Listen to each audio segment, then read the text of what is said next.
read my social or political commentary, which are solely my views, doesn't have to be your views. You don't have to agree. You really don't. But I know what I see and I know what I experience. And therefore, those are the things I kind of speak on. And thus, I'm going to do that right now. That passage that I heard, that I just read from Iyanla's book, from the Until Today book, was a perfect segue into what I was going to be talking about this morning. And so she says, life will work for me when I realize I am totally, completely, and fully responsible for what goes on in my life. Now, there was a line in here. Let's see if I can find it again very quickly. It is easy to find reasons not to be responsible. In fact, many of us are not aware of how we do it or that we do it at all. Not taking responsibility for your life means blaming, finding causes, excuses, and reasons for what is going on in your life as if they had nothing to do with you. Not taking responsibility means crying or complaining about the good that is not happening while making very few efforts to determine that it will happen. Not taking responsibility means asking someone to do for you the things you must do for yourself and being angry when they don't do it. It cannot be said loud enough or enough times. Your life is your responsibility. Now, this is where I'm coming in this morning in terms of my commentary. And I see it on a constant and everyday basis. And many of you know my observations and what I talk about comes from what I see dealing with children in a school. And adults for that matter. And over the years, what I've noticed is that, especially with the kids, and don't get me wrong, because I see the same thing with the adults as well. When an infraction occurs or when something goes down that's not supposed to go down and we start getting into what happened or why did that happen, whoever the person is that is explaining never starts with themselves. It's always he, she, they, this one, that one.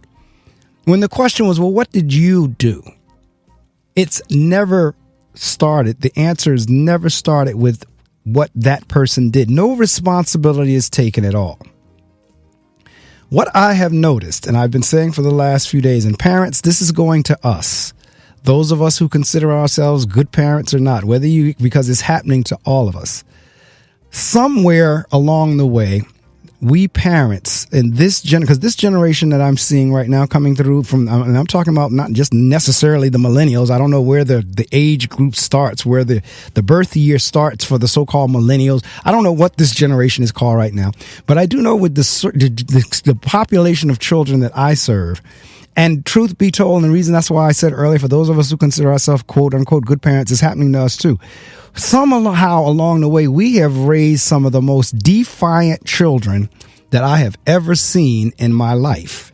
And I'm not just speaking of the children that I see on a daily basis at school. I'm talking about even my own children.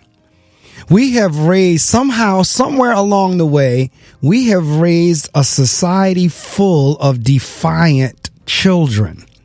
And when I say defiant, I mean once you as the adult or the parent has asked the child to do something, they don't move. It's like you haven't said a word. I experience it every day in the school that I work in. I can sit there and give a directive or ask or plead or what have you. Child will not move. Behavior will not change. Take a seat. Child will stand right there and look at me. Take a seat. Child will stand right there and look at me. Take a seat. Child will stand right there and look at me. And then now, whenever they're yelled at or the voice goes up or either you have to almost physically put them in the seat, then all of a sudden, I'm the wrong person. Oh, you shouldn't have touched my child. Oh, he yelled at me. Now, mind you, in the story that I just shared, a little example I just shared with you, the child was asked a minimum of 3 times. Didn't move. And this is what I'm saying. I'm using it as a simple example because I have many. I could write books on defiance that I see out of children. And like I said, even in my own house, make sure before you go to school that bed is made up. Walk right past the room, bed still unmade. Make sure that you've done such and such. Make sure that you leave yourself enough time so that you don't miss the bus. Every now and again, phone call back home, I missed the bus. Do the dishes early in the evening so that you'll have the rest of the night to do what you want to do. Dishes not done till 11 o'clock. So I'm talking, this is in my own house. So we as parents, we have raised some of the most defiant children as far as I've seen. For a little over a half century that I've been here, I've never seen children so defiant as what I'm seeing now. I mean, a 10-year-old will look you back in the face and not do what you've just as an adult asked him or her to do. And have no shame, no remorse, no regret, no anything. And then when something goes wrong, it's always someone else.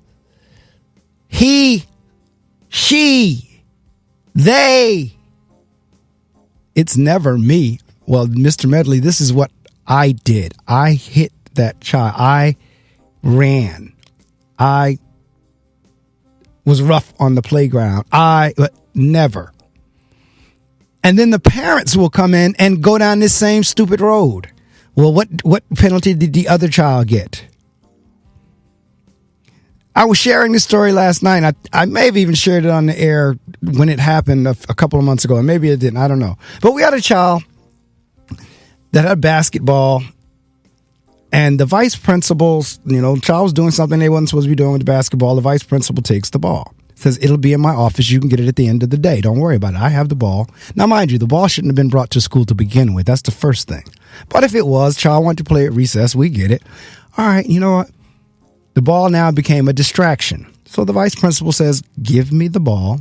I'll hold it in my office. You can get it back at dismissal. Well, the child turns around and kicks the wall so hard near the vice principal's office that she actually kicks a hole in it. Because she happened to catch a part that was, the sheetrock. It wasn't concrete. She happened to catch an area that was sheetrocked. So whenever she kicked it, it burst. So when we called the parent's first question was, well, what kind of walls do you all have there? Absolutely ridiculous. Question wasn't, was my child hurt? Question was not, well, why did my child do that? The statement wasn't, well, I'm going to take care of my child when I get there. The question to us was, well, what kind of walls do you have there? The wall was broken out of an act of defiance. Child did not want to give basketball to vice principal, gets so angry, she kicks. Now she, not a he, she kicks a hole in the wall. And the question back from the parent was, what kind of walls do you have there? More recent example. Child was on our basketball team, had been acting up all year long. So I removed the child from the basketball team. I missed a game because I usually attend all of our basketball games. I missed a game. And so the next game that I did come to, I was with the team and I looked down the bench and I see the child that I know was no longer on the team. So I look over at him and I said, such and such, get up, go to the locker room, put your clothes on now. Child didn't move. Looked at the child again. Get up, go to the locker room, put on your clothes. Child still did not move. I now had to say, if you don't get up and go put your clothes on, I am forfeiting this game. Then the child finally slugged off, whining and complaining and cursing and grumbling and frowning, and finally went to the locker room and changed back into his regular clothes. But the story didn't end there, and I won't go into the rest of it. But the level of defiance is ridiculous. And the same example that I was just using about the basketball, I walk out of the gym and I see a mother debating and arguing and trying to justify and I mean everything in the world to get this 10-year-old to leave. They had to go. She had an appointment. She had a place she needed to be. And this 10-year-old is pretty much telling her that he's not going. So I come out there and I said, son, you're 10. That is your mother. She has places to be. There is no debate. There is no argument. You're leaving. But see, this is the kind of nonsense that I'm talking about. We as parents, sadly, have become enablers. We've created this monster of defiance. We have, and we're going to have to admit that. And I don't know if the horse is too far out of the stable and the barn for us to get it back in or not, because quite frankly, I think the door has been left open. The horse is out. I'm not sure if we can get that horse back in. because the defiance is unreal, and the defiance is going to bite us as these children become grown-ups, because they are defiant as children. So you can rest assured they're going to be defiant as adults. And we are going to have, we already have a time on our hands, but we're really going to have a time on our hands as these now defiant children become older and enter adulthood. Because this defiant child is going to become that defiant adult. That defiant adult is going to be the one that can't keep a job, that's in trouble with the law, cannot keep a relationship, will not be able to keep a home. This defiant person is not going to keep anything, because they're constantly defying the authority. They're constantly defying the rules. They're constantly defying the procedures. Young lady sitting in my office, we have a cell phone policy. The first time you bring the cell phone to school, you get it back at the end of the day. Second time, if you're caught, we see that phone again, your parent has to come retrieve it. The third time, you don't get it back until June, when school is over for the summer. Well, child brought the phone the third time, was caught with it, got to my office, phone in my desk, will not get back till June. Child brings another phone, new phone, the next day. Just straight up defiant. Defiant. I don't care what you say as the adult. I'm going to do what I want to do. And unfortunately, sadly, hear me, parents, we've enabled this. For whatever reason, we've enabled this. I don't know, and I can speak from, and I don't know in other cultures, but I have a theory in terms of African Americans, especially African Americans who may have been raised in the South back in the 30s, 40s, 50s, what have you. Because at that time in the South, the parents, they did not play. There was no, like this whole DIFUS thing and abuse thing, that wasn't around. And let me be clear, there is a difference between discipline and abuse. That's where I think we've missed the mark. That's where I think we derailed. That's where we went off the railroad track. Because somewhere in there, we mixed up the difference between discipline and abuse. There is a difference. If to discipline a child, and let me be very clear, I am not talking about beating a child to the point where they have been abused, or they can't stand, or they can't walk, or they have broken bones, or they're cut, or I'm not talking about that. But there is this thing as a simple spanking. Now, I don't care what the research says. Spanking has its place, or a slap on the hand, what have you, has its place. And if it's done early enough, when the child is little, when the child is 1 or 2, the child begins to understand there are some things I'm not going to do because I don't want to deal with that consequence. Because I'm convinced right now, back to what Iyanla was saying in that passage I read earlier, we do not connect actions and consequences. There is no connection between that. There is none. So let's use the old example. You have a 1-year-old that makes his or her way over to the stove, and the burner is on, or either if it's an electric burner, it's on. And now the child goes to touch that burner. Now, you as the parent, and you see that, ought to be able to intervene and get over there and grab that child's hand. And if you have to smack the hand so that a message is sent to that child's brain, don't do that again, then so be it. But see, we're not doing that. And I'm using that as a very basic, simple example. Because the flip side would be the child gets to the burner, and one would hope if you touch it and get burned or hot, that you would have sense enough to say, okay, I'm not going to do that again because it's hot. I got hurt. But we don't even see that.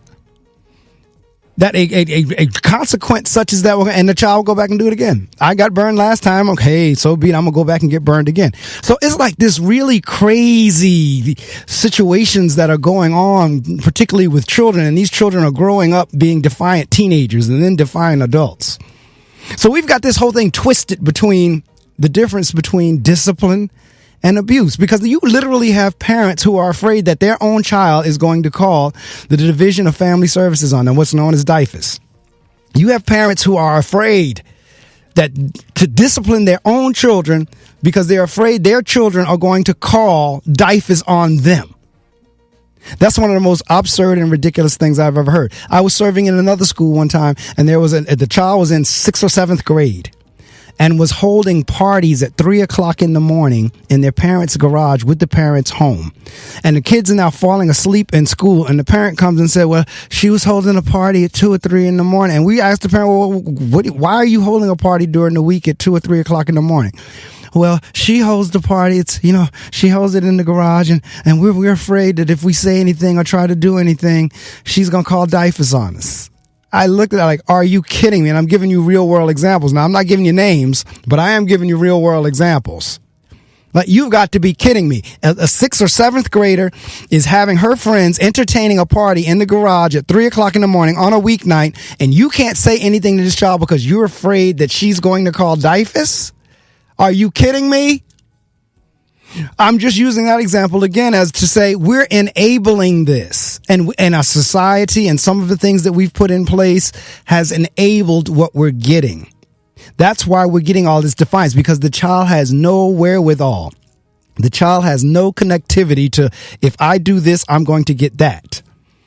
If I do this, this is going to happen. The child has no connectivity to that. We're dealing with kids and some adults, because I keep putting that adult disclaimer in there because I know the adults I deal with as well, who honestly believe they can do anything they want, how they want, when they want, to who they want.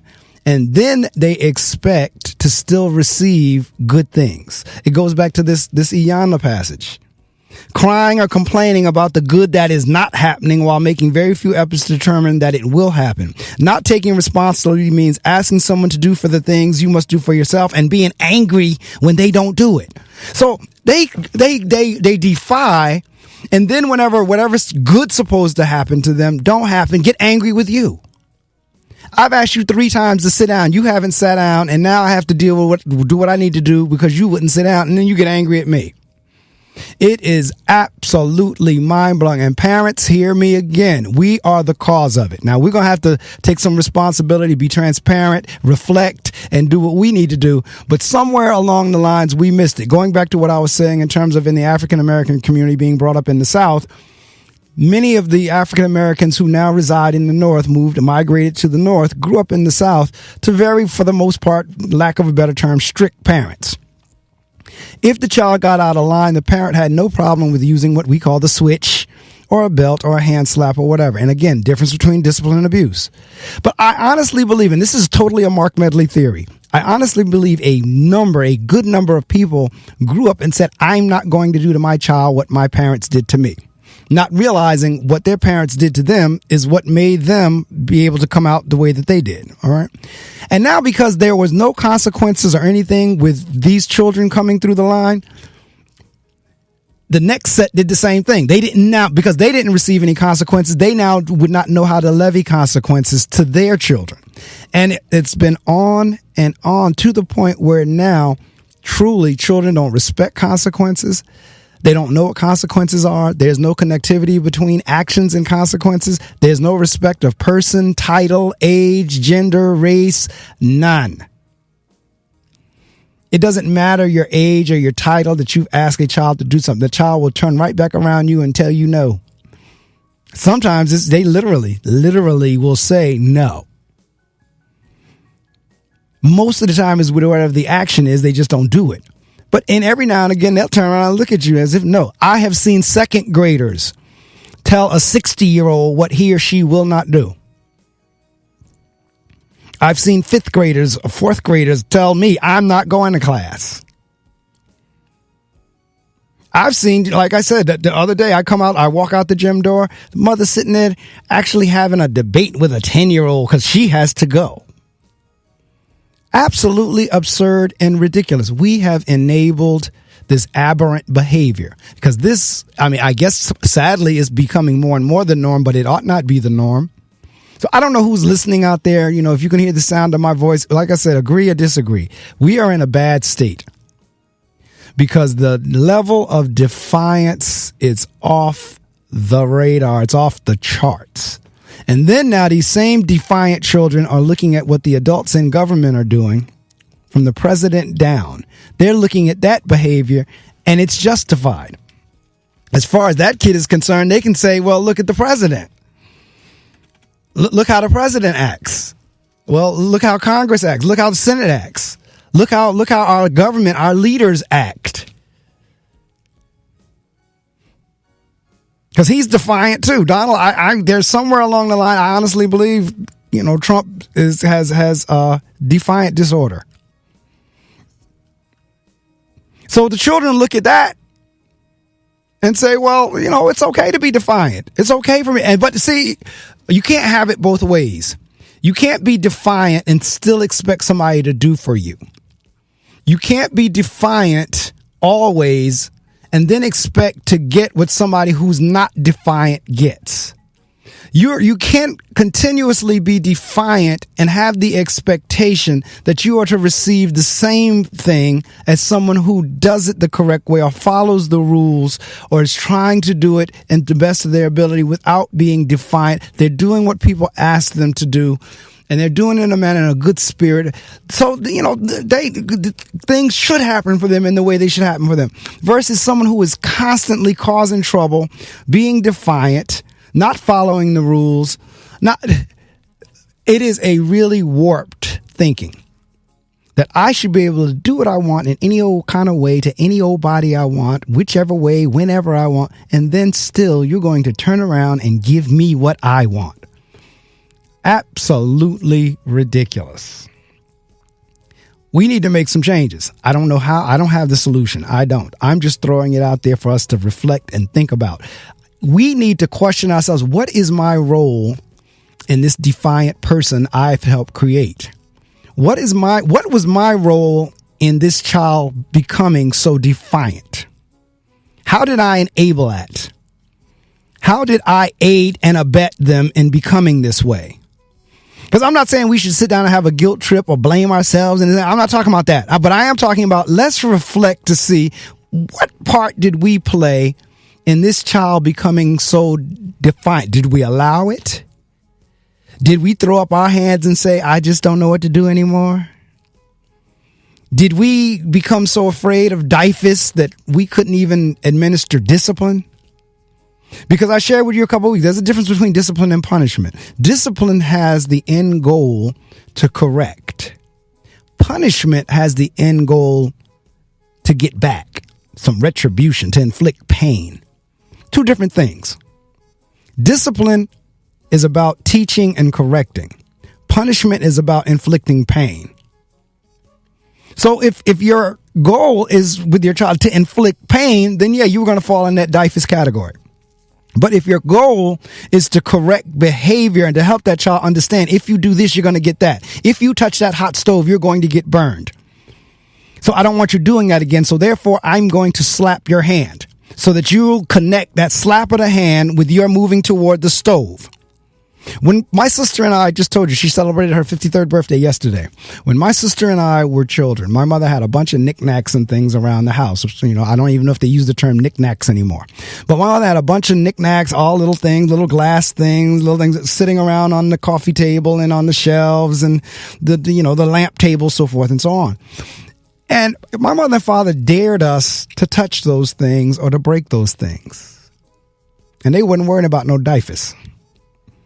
And you can rest assured, none of them, the things on any of the tables or anywhere in the house was ever broken. And their thinking was, and they told us as we got older, was the reason that we didn't allow you to play and touch those things in our house, because if we ever went to anyone else's house who had things out, the expectation was you were not going to touch anyone else's things either. So if we go visiting and that person has things displayed around their house, you wouldn't touch or break theirs because you didn't touch or break ours. The same thing was with the writing on walls. Writing on walls in our house when we were kids was absolutely unacceptable. There was no crayon marks and drawing on the wall and all this nonsense when we were little. Again, with the expectation that if we were to go to somebody else's house, you would not take up some type of writing or coloring instrument and write on somebody else's walls. Therefore, my sister and I never got into graffiti. Therefore, you didn't have to worry about us moving and touching somebody else's stuff. Because we were taught at very young ages, if we were to do that at 2 or 3, the hand got popped. But see, that's where I believe we've missed the mark. That kind of behavior and training and discipline has not occurred in too many of our homes. It just hasn't. Now, let's just keep it real. It hasn't. And that's why we're getting what we're getting. folks, I'm not going to do next. See, I didn't take on that. I didn't take on that. I'm not going to do to my children what my parents did to me. I didn't take that role on. And even with that, still have some defiance. So I can't imagine what parents who didn't even make the attempt to try to discipline must be getting. It's a sad thing that someone that we brought into the world, that we helped create, we have no control over. None. It's a sad commentary. It really is. I'm going to leave it there because I'm going to prepare because my guests will be calling in a few minutes in the 7 o'clock hour. But give that some thought of what I was talking about, because again, as I said, this is one of the most defiant set of children. And when I talk children, I'm talking from 1, 2 on up now. So if this is 2018 and they were born in 2016, 2017, I don't know what they're called. I don't know the names for the various generations anymore. But I do know from young as 1 on up. So a child that was born in 2017, 2016 already have started to become defiant of telling a parent or showing a parent what he or she is not going to do after being asked to do it. So I just ask you to think about that. And if you don't believe me, just kind of take a look around. And if you really don't believe me, go visit a school one day and see what teachers go through. See what teachers put up with on a daily, hourly, minutely basis of defiant children. Don't believe me? Just go visit, pop in on a school one day and just kind of walk around and sit in a class and get a chance to see whenever a teacher has asked the child to take out their notebook or their pencil, how the child don't move. Try it. Experiment. See if I'm exaggerating or making some of these things up.